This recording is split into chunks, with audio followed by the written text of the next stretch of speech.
আজ পবিত্র বুদ্ধ পূর্ণিমা উপলক্ষে চলে গিয়েছিলাম নদিয়ার একমাত্র বুদ্ধ মন্দির দর্শন করতে। মন্দিরটি চাকদহের সালুয়াতে অবস্থিত। কথা বলতে বলতে পৌঁছে গেলাম সেই ঐতিহাসিক স্থানটিতে।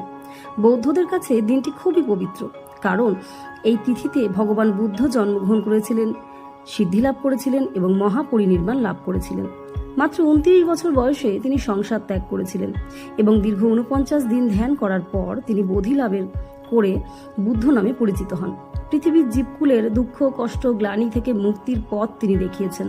মানুষকে অষ্টাঙ্গিক মার্গ অনুসরণ করে মোক্ষ লাভের পথ তিনি দেখিয়েছেন।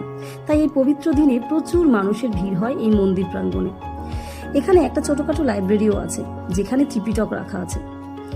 আপনাদের জন্য একটি প্রশ্ন, বলুন তো, ভগবান বুদ্ধ কোন গাছের তলায় ধ্যানমগ্ন হয়েছিলেন?